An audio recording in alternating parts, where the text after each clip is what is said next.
Child labor still occurs today.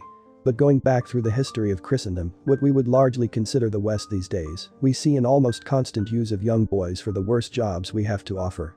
Jobs that adult men either didn't want or were not equipped for in quite the same way, due to being too big, for example. This list takes a trip through relatively recent history to explore 10 of the worst jobs we have made our boys endure. What's up, guys? How are you? Welcome back to Historical Tens. Today, we're going to go over 10 terrible jobs boys have done through history. Make sure to watch until the end because some of the stories will amaze you. So let's start. Number 1. Farming. Farming as a job for children remains, to this day, a big part of life on family-owned farms, but in the past children would work wherever they could and for whomever they could. That meant back-breaking laborious hours under the blistering sun being paid a pittance. Without parents in charge, little leniency was offered when a boy fell ill or was overwhelmed by the job. This is an industry that also hired many girls for less arduous jobs, such as sorting of fruit and vegetables. Children provided extremely cheap and sometimes nearly free labor for farmers who had profit margins that were minuscule in extremely difficult times. Not only was the Depression raging, but the Dust Bowl was forming and the world was reeling from the aftermath of the Great War. Child labor was largely ended in the US in 1938 as part of the efforts to deal with the Great Depression. It was reasoned that by banning children from work, unemployed men would be able to take up those jobs. Combined with laws to compel the payment of higher wages as well as unionizing efforts in certain industries, it had the desired effect and children were, for the first time in modern history, allowed to be children. Number 2. Piccolo. Ludwig Bemelmans, author of the Madeline series of books for children, described the lives of the Piccolos in his fantastic book When You Lunch with the Emperor. The book recounts vivid and seedy tales from the underbelly of the New York Ritz, where he worked as a young man during the Great Depression after emigrating from Austria-Hungary. The Piccolo worked from 6 a.m. till 11 p.m., and his job was to do everything undesirable that no one else wanted to do. He cleaned the ashtrays, scraped the old food from plates, folded newspapers, washed dishes, carried water, and spent half the day bowing to his superiors. Despite this, the job of the Piccolo was, for a boy at the time, not the worst option available to him, as we shall see. Number 3. Apprenticeships. An apprenticeship for a boy typically began between the ages of 10 and 14. Considering that in the Middle Ages a boy had to pay to become an apprentice, it was something of a novelty that he would even be paid for the job in the 19th and 20th centuries. Nevertheless, it was difficult work and punishments were liberally delivered by the tradesmen who took these boys on. But, unlike many of the other jobs on this list, there was at least a reasonably certainty that upon competition of your apprenticeship, a good job with an equally good pay awaited you. Such a prospect in such times of hunger and poverty would have seemed a true blessing to the boys lucky enough to end up in training. How the world has changed. Number 4. Cannery worker. Working in the canneries meant standing for hours in the freezing Atlantic winters, chopping, packing, and hauling fish and other foods.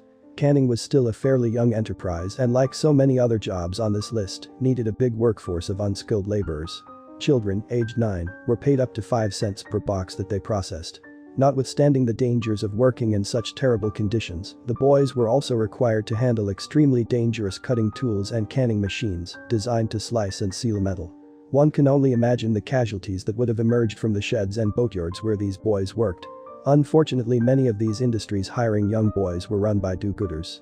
Men, and sometimes women, who felt they were providing a better life for the child by offering them labor. This definitely brings to mind the famous quote of C.S. Lewis who said, "Of all tyrannies, a tyranny sincerely exercised for the good of its victims may be the most oppressive. It would be better to live under robber barons than under omnipotent moral busybodies. The robber baron's cruelty may sometimes sleep, his cupidity may at some point be satiated, but those who torment us for our own good will torment us without end for they do so with the approval of their own conscience." Number 5. Bootleg Shoeshine Boy. There is an anecdote that tells us that Joe Kennedy, former President Kennedy's father, upon being given stock tips from a shoeshine boy, realized that if a kid who polished dirty old boots for a living could trade stock in the market, it might be time to get out of it. He immediately sold all of his stock and avoided the massive market crash the next day that launched the Great Depression. Anecdotes aside though, the job of bootleg was a tough one. The boys involved frequently fraud others in the same trade for their corner, and you can imagine how vicious that could get when starving children are involved. The job would produce barely enough money to live, and that meant that it was a 7-day-a-week gig, rain or shine. But, for those who were able to acquire the expensive polish and kit needed, it was a far better option than many of the others at the time. The very first recorded image of a person is that of a man having his shoes polished by a bootblack. And since you already made it halfway through, why wouldn't you consider subscribing? It's completely free, I promise. And by doing that, you'll send me a feedback that you want more videos of this nature. Alright, I'll give you 5 seconds to do that.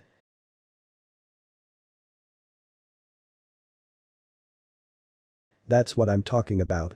Let's continue with the video. Number 6. Cotton mill worker. The invention of the cotton gin and a variety of other mechanical devices soon after was a godsend in the post-slavery West. The American Civil War and the abolition of the slave trade by Republican President Lincoln led to a shortage of cotton in Europe, which verged on a crisis for the nation. But, as life returned somewhat to normal in the States with a new approach to the cultivation and picking of cotton, the industrial inventions brought things back to their peak and beyond. The new machines were faster than a man, more accurate than a man, but far deadlier. There was a very real risk of loss of life or limb through the use of the cotton gin and spinning machines. Safety mechanisms were not considered important and oversight in the factories was lacking. And, kids being kids, occasional mishaps were bound to happen. Number 7. Soldier. Child soldiers are known to exist today, but this is true going right back to ancient time, when the Romans regularly hired boys as young as 14 for the general army. In recent times, for example El Salvador in the 1990s, boys fought for the rebel troops, and many child soldiers were seen across the Balkan region during their troubles. The most shocking example of an historic nature is that of Piccolo, the 7-year-old boy who was accepted into a Serbian army unit and made a corporal a year later at the age of 8. He joined due to being orphaned when his family were killed in the war. He assisted military in the destruction of the troops who had taken the lives of his parents. After the war he was sent to England to school, but he returned in time and remained in Serbia until his death, aged 86 in 1993. Despite the fairy tale story of Piccolo Gavrik's life, children in the military is a terrible situation that should be prevented, and fortunately most nations, at least Western ones, have laws against the use of children in battle. Number 8. Prostitute. One of the lowest jobs on this list is, tragically, one most frequently seen still today and perhaps performed in even greater frequency than in the past due to the secret nature of many online apps and websites abused for the purpose. Child prostitution is most frequently associated with girls, but it is equally common and harmful amongst boys. In Victorian England, Jack Saul caused a scandal when he announced himself, shamelessly, as a sodomite and a professional Mary Ann, in court at the age of 18, admitting to an already long and prosperous career as a rent boy.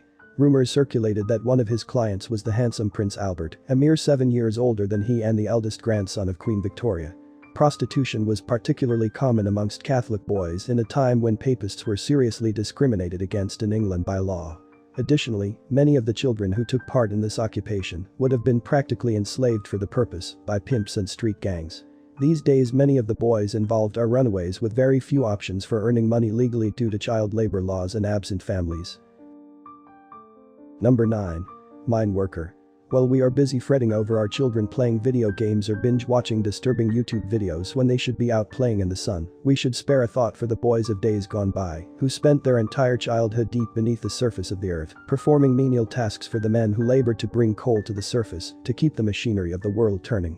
These children worked from 7 a.m. to 5:30 p.m. daily in the mines, driving the animals that pulled the wagons of coal, opening and shutting doors that kept the miners safe from potential hazards, or basically performing any task assigned to them that their small bodies or hands were more suited to than those of adult men. While our children have the promise of a future of opportunities, the boys who worked these mines had no future beyond that of lung disorders and hard labor for a lifetime. And that was the good news. The bad news was that you ran the risk daily of being killed by a mine collapse. Number 10. Chimney Sweep. The tragic life of the chimney sweep all too often ended in death. Alas, the risk of death was deemed a necessary evil, as the lack of clean chimneys would have been catastrophic on a far larger scale for city dwellers through uncontrolled fires and freezing temperatures. In fact, it was the Great Fire of London in 1666 that led to the adoption of boys, some as young as 4, for the task. The little boys were purchased from their parents and forced into tiny chimneys with brushes to do a job that was otherwise impossible due to the sharp angles and considerable length of some chimneys. On a good day a young chimney sweep would clean chimneys through all the daylight hours and then retire to a miserable meal sleeping on the floor of his master's own decrepit lodgings. Standing on top of a roof as he prepared to sweep the first chimney of the day, he would know that the sunrise he was seeing may be his last, as there was a very real possibility that this chimney could be the one to finally kill him. By fall, by suffocation, or by becoming stuck tight. In a horribly sad twist on an already tragic tale, the bodies of many of these innocent children remain entombed throughout London in the chimneys that killed them. There has even been speculation that the British Houses of Parliament are riddled with the corpses of dead boys. So, there you have it. 10 terrible jobs boys have done through history. What's your thoughts on this video? Did you learn something new? Let me know in the comments down below. Thanks for watching. If you enjoyed the video, make sure to leave a like, subscribe and turn on post notifications.